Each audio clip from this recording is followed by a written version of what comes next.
Well, hello again, ladies and gentlemen, and welcome to Oceanhorn, the monster of uncharted seas. We are in quite the dungeon. This frozen palace has been a little bit more of a challenge for my tired old brain compared to the fun we've had in the Withered Lands and the Ancient Tree thing. What was that level called? The Ancient Tree was in Nice. What was that level in any case? For example, right now we're navigating this precarious pit of spikes.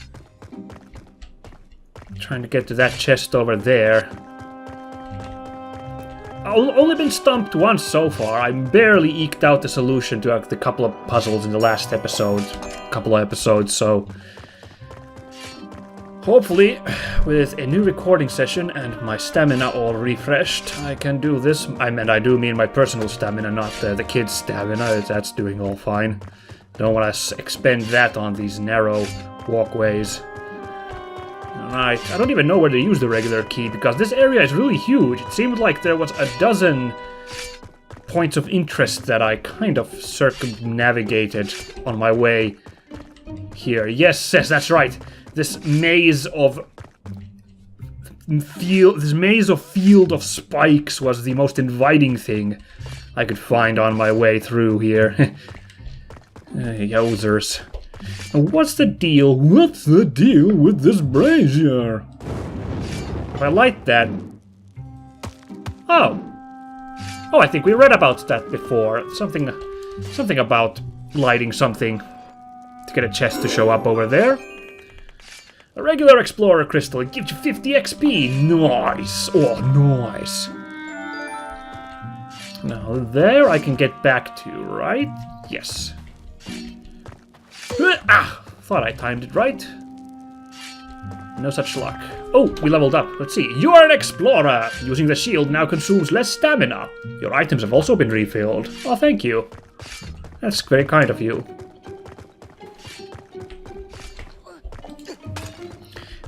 So, let's go check out. Also, I haven't been to this side because this side looks scary. And now that I look at this, there's a spike wall here. So even if I melted this ice, I couldn't get through. I'll have to think about how to make my way over there. So instead, let's go get that chest we saw. Oh, that's right, the bridge of keys. And underneath the bridge of keys was something that I need. Perhaps the master key was hidden there? I remember that much from our last adventure here. Sorry, mate. Either you or I. So, let's stick the first key. And it goes a little like that. Now we check this. Oh, that's right, because I threw these lanterns around. Yeah, just what I thought. The next key on this bridge of keys. The problem is there is still one more lock here. As far as I know, I don't have a third key on me. No, I don't. So there must still be some puzzle somewhere for me to solve. Kind of thinking it might be here because there's all these these crates here to push around, but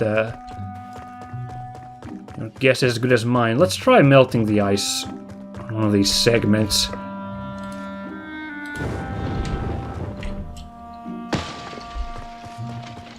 Yep, we can't get through. I just thought I'd get rid of the ice for curiosity's sake, but we definitely cannot get through there.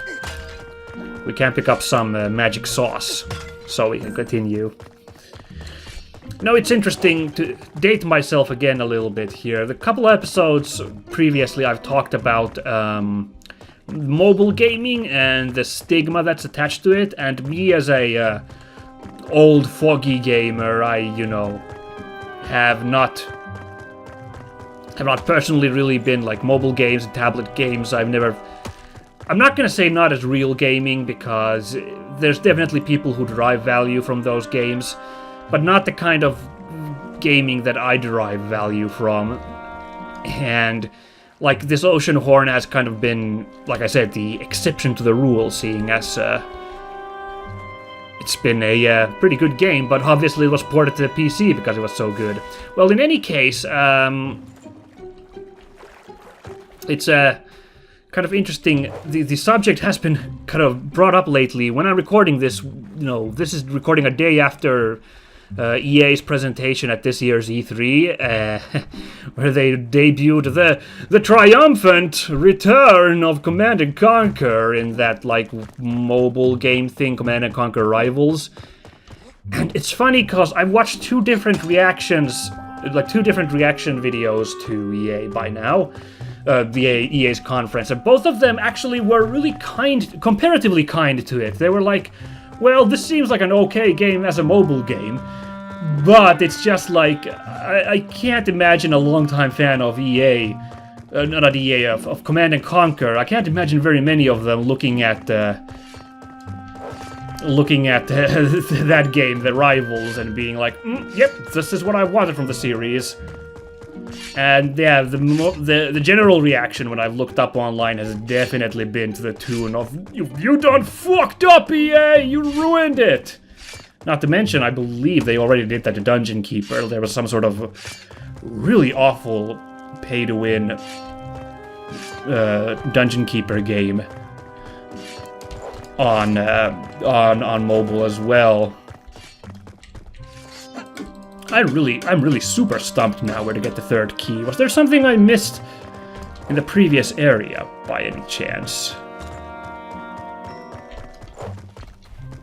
I'm just gonna go have a quick look back in the previous area. The way I came over here. This is past the bridge of locks, and beneath the floor it hides a secret store. Inside an item a hero wore. Here to jump and you soar and explore. So that's where we get the... I think we're talking about boots to get over little gaps, but... I never got this chest, but that's because this chest is obviously something you need the freaking boots to get to. That's so blatantly obvious. Did I never check out this area in full? No, I did, because this is where I moved the box. There was the box puzzle. What does this say? The stream takes you to the underwater kingdom. Swimming is forbidden. Okay, well, we'll be going that way. So yeah, I just was just amused. Like, I'm sad for fans of Command & Conquer who definitely did not get what they wanted. But, like, I'm amused that I was just thinking about this mobile game thing, and just now we got EA showing off...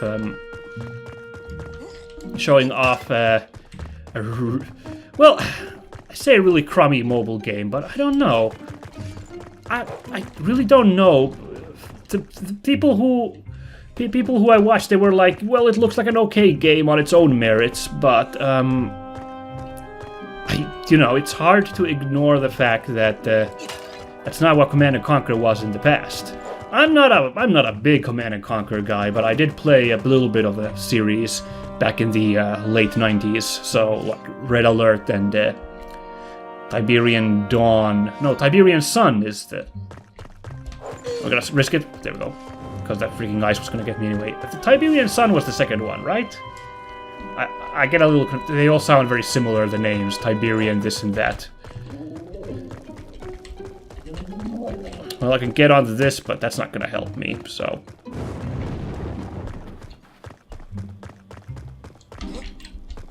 Wait a dang second. I just got the craziest idea. Can you walk on these? Oh, that's not good. That is not what I was looking for. Not cool, brach. Oh, jeez. You broke my brick! Okay, I think I'm overthinking it again, because I just looked at that, I looked at these bricks, I was like, there's a couple of bricks in here. Maybe enough to stack and make a bridge, but I don't think... Oops, that's right. This is the barrels I used to access that way.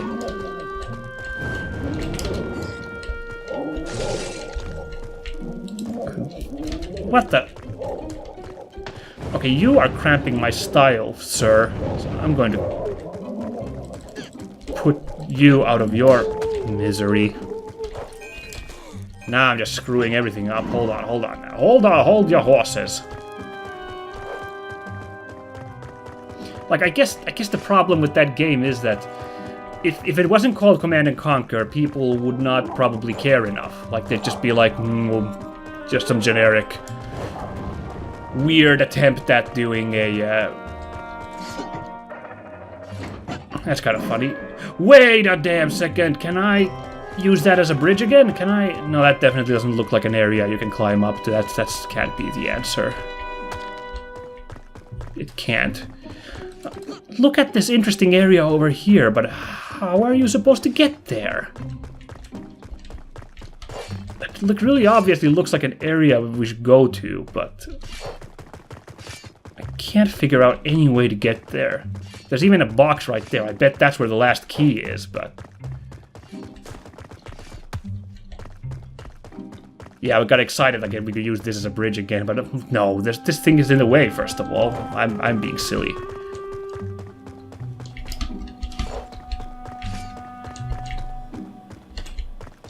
What if I cooked one of these Gordos? Oh, you can blow that up with the fire spell. Okay. That's kind of neat.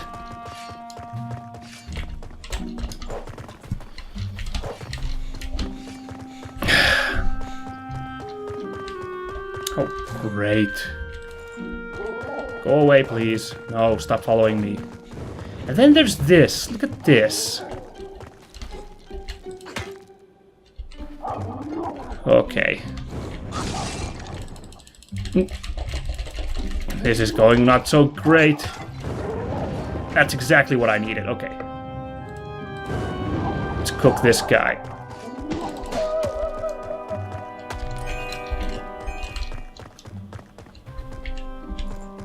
There's so many boxes here, you have to do something with them. That just has to be it.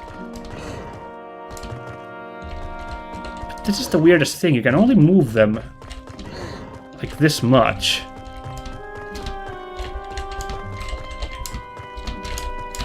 I don't understand the purpose of these boxes.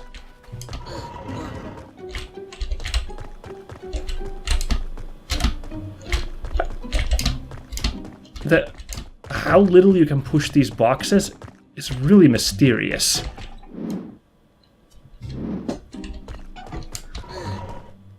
Look at that. I can only push that so far. I can't see what's on the ground blocking me. So yeah, EA's problem was that if they didn't name it Command & Conquer, no one would really care about it. If they name it Command & Conquer, then, you know...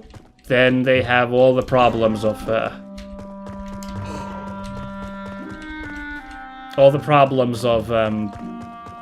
this beloved series now, you know, having an entry, now having this entry that is not gonna resonate with fans.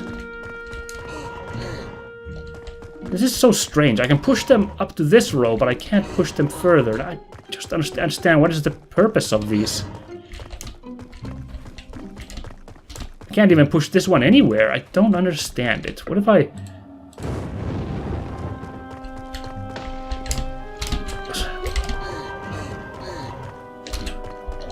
Well, now I got a giant pile of these over here.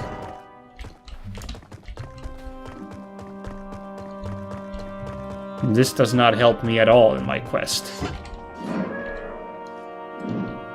This segment being here, it looks so inviting, but like...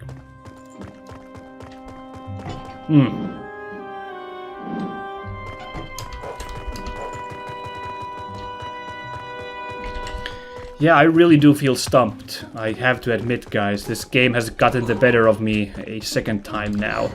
The fact that you can't push them further is so annoying. Like, honestly, I can see that these aren't going to be tall enough for me to mount this gap over here in the first place. Like, I'm cognizant of that fact, but, like... I wish you could still push these around freely, because it's so obnoxious that you can't push them further than this for no reason. Like, I do not understand what is blocking them from moving over here. And then there's these damn things. This guy spawned back.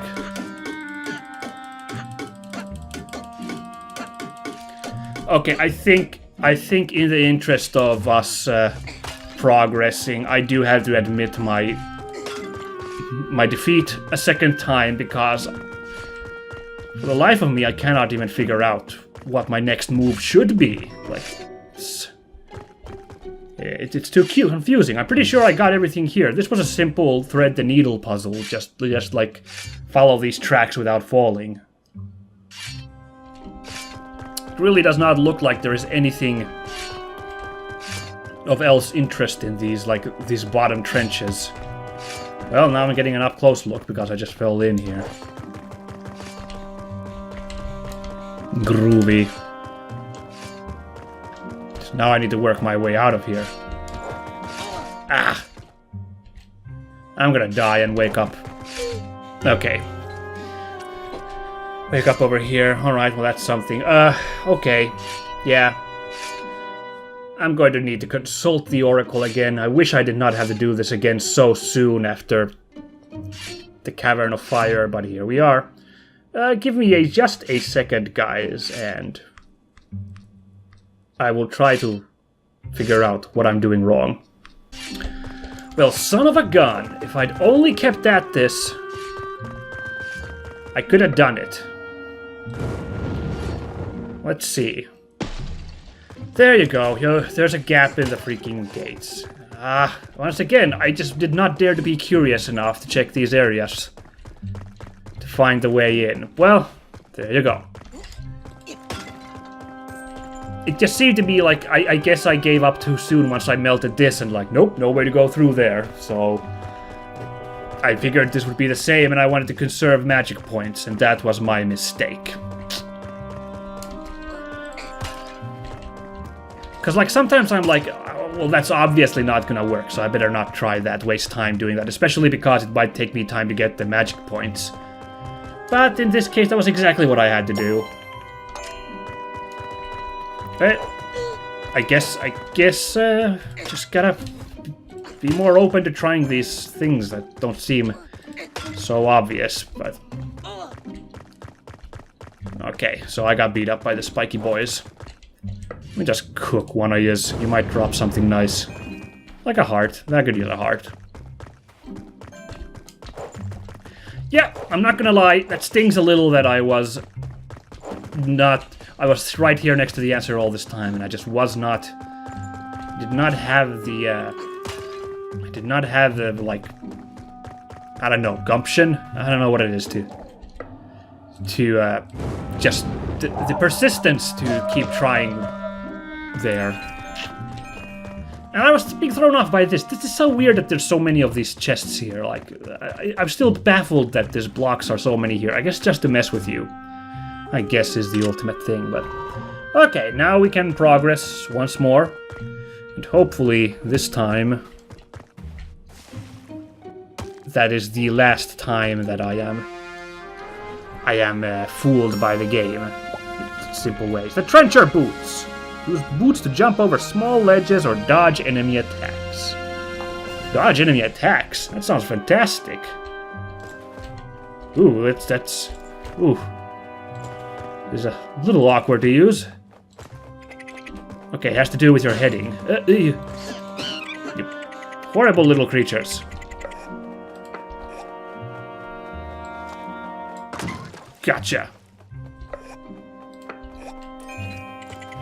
This is really weird. The jump button is the right mouse button because the right mouse button is the, like, item button, which is a really weird place to have a jump button. Like, really not used to that. But I'm okay with it. Finally, we get to cross these one-person gaps that we've been seeing all over the place. Like, I believe that cave I unlocked way, way, way long ago in Ticarel Island had a one-jump gap there that we can traverse.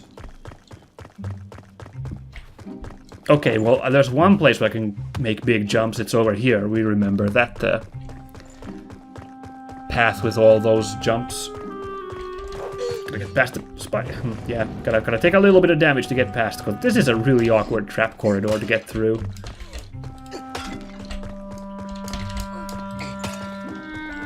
Yeah, there we go.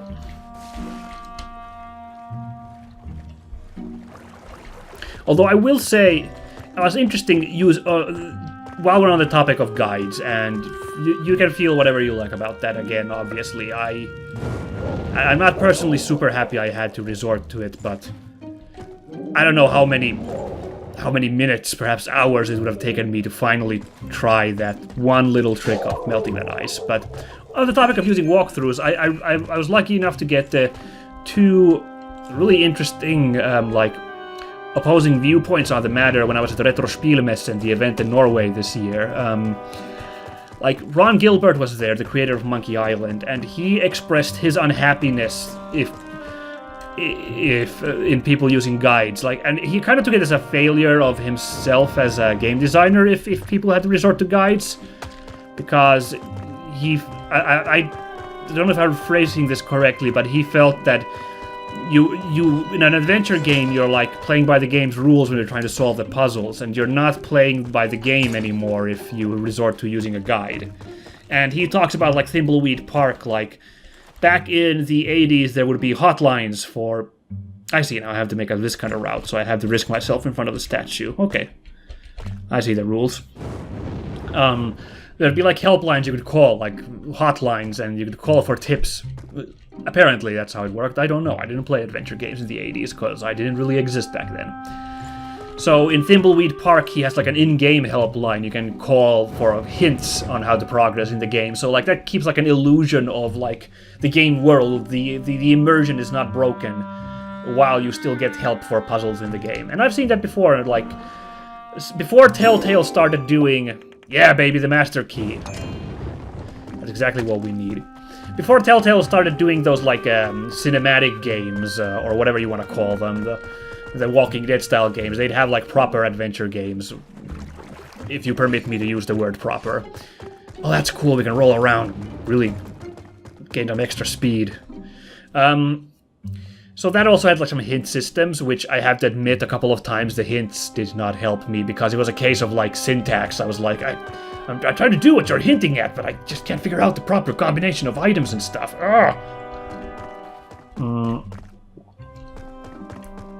But then the completionist was there, Gerard Khalil, and it was cool. Like previously in the day, hearing like Ron Gilbert give this viewpoint, like against guides, and then the completionist being like, he actually has no real problem with guides. Like, he understands people react strongly to them, but he personally has no problem with them. And check this out. I'm gonna go get that one bloodstone before we carry on while I finish this story, because he treated it like following a treasure map, basically. You have this treasure map. You read it along, basically, and you find a treasure. That's kind of the metaphor he gave, and the treasure being like completing the game. So I was like, that's interesting, because there's a couple of games that I've just decided to use a guide right away when playing, because I just felt like, that's way too tough. I don't know if I can do that game on my own, so I'll just get this guide and help me out. There's been some game that I just want to kind of play through quick-alike. Like the first Shin Megami Tensei, I kind of had a guide open all the time because I knew the legend of Shin Megami Tensei. Like, that series is really tough, and probably without that guide's help, I would have never made it past, like, never would have made it to the time skip, for example. And again, you can be like, well, that's not you willing to like follow the game's rules and like kind of work with the game, and like there's no accomplishment there. Like, that's a valid viewpoint, but again, I really enjoyed the completionist's King Angler's mausoleum.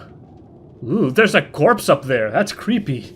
Yeah, so just finishing, I liked his perspective about it being like kind of like a treasure hunt, and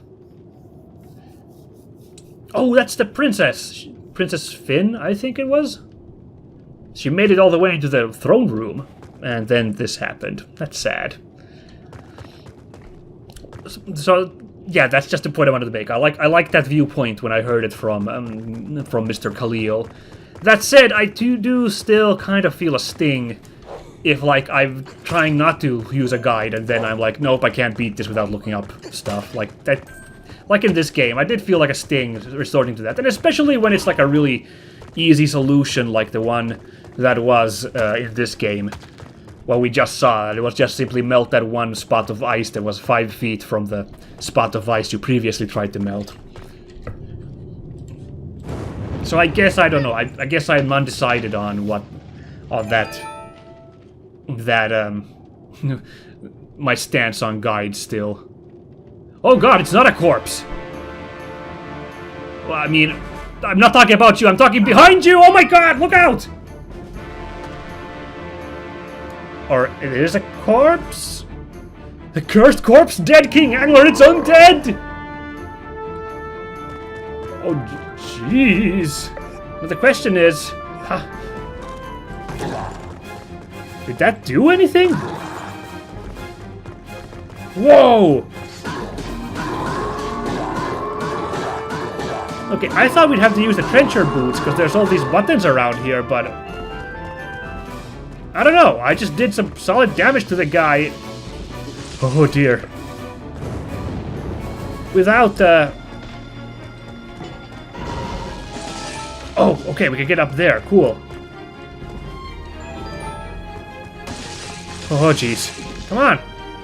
Oh, he like covered the button again. That's clever. Because I'm wondering what these oh jeez, the ice broke on its own? How did that happen? Nope, don't hit it with your ice beam, damn it. Ow, ow, ooh. What does this do? Oh cool, fire beam. It stuns him. Oh, I'm stunned too, I'm frozen. Cool boss. It's a cool gimmick. Whoa! Oh, because he put ice there, so it just activated. That's cool. It was your mistake, King Angler. Late King Angler. I mean, we can do this too, apparently. It's kind of a shame. Oh, and you can trick him to... Oh, no, you can't. Okay. I thought you could trick him to press the buttons, but no, he just freezes them in their up state. Oi! Oh, jeez. Oh, jeez. Enough mana. Just gotta... It'll melt soon, I think. It melted last time, just randomly. Oh, ow! Ow! Oh. Oh, God. This way, Your Highness. Oh, so close! Just don't freeze the button. No! Oh, I made it somehow. But he is kicking my keister right now. Okay. I think I need to get some distance from him, not be next to the statue that's nearest to him. Especially because he's using this like rock drop, not rock, like ice drop. Oh, come on, that should have hit him. Also, I have to say, the camera work in this boss fight is great. The fact that it's focusing on him.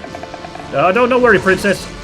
Just deal with the old man real quick like it. Oh. And I was thinking this was too easy earlier, but this is tricky. Don't get cooked. This way. Okay, now, unless I kill him right now, I need to go hunting for some health.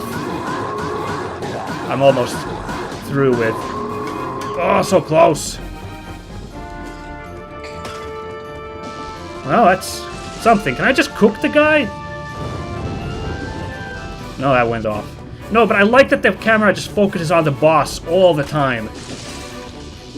Like, you could have done it with the isometric view that the standard game goes for, but this, like, makes the boss fight more, like, personal, I guess. The fact that the focus is now on the dead king. And also, it just, like, kind of...